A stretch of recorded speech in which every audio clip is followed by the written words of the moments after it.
lot of it came from me not feeling like I had a resource when I was going through the breakup. I felt like when I went out to see if anyone else had written about this, had anyone else gone through it, I couldn't find anything. I found one book, but I feel like while it was awesome, I feel like it wasn't someone who kind of looked like me. And I wanted to see myself when I read someone else's story, because as we all know, when we go through things, we always feel like we're the only one. So it's comforting to feel like someone else has been through it too and they've got on the other side of it. So it inspired me to know that hopefully when someone else goes through this, they can look at me, look at my story, and feel like I've experienced what they've experienced and I've gone through it as well. So I wanted to be that resource for someone else. It was extremely difficult. I mean, no one likes to be rejected. No one likes to feel like they failed at something, especially when you feel like you've done the best that you could do. After I continue to just talk to people and realize that we've all been rejected, and if you haven't been, you will be. So pretty much, what are you going to learn from it? Not to take it as personal, because initially we take it as a dagger to the heart, a dagger to our pride.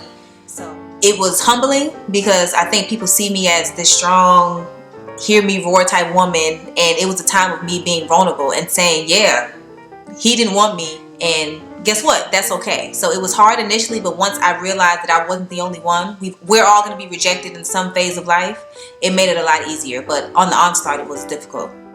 In the best way that I knew how at the time, actually my sister was kind of right beside me, and I tried to mutter the words as much as I could at the time, and my sister kind of took forward and said, you know, there's not going to be a wedding. So I can't say that I necessarily said it on my own. I had a support system to be there, because that's a hard conversation to have. And especially traditionally, we know that men are supposed to go to the father and mother and ask for your hand in marriage. And for me to have to go back and say, well, that's not going to happen, was very tough. Yes, so RJ knows that I wrote a book. I told him after we had a long time apart, and we spoke, and I told him, hey, I'm writing this book, and he was, he was curious. I wouldn't say that he was happy, and I wouldn't say that he was like, I don't want you to do this, but I think he was curious as to what the book was going to be about. So after he actually read the book and he understood where I was coming from, he was appreciative, and he even said that the book helped him. So, well, I can't take all the credit for that. My sister actually helped me come up with the title. Once I kind of formulated what I was going to write about and the topic, my sister kind of came to me and said, hey, what are you going to name it? And I had no idea. She's really good at it. So we played with a few words, and she just came up with altercation. The main take-home message I'm trying to convey in altercation is that forgiveness is not just about this other person. It's about you.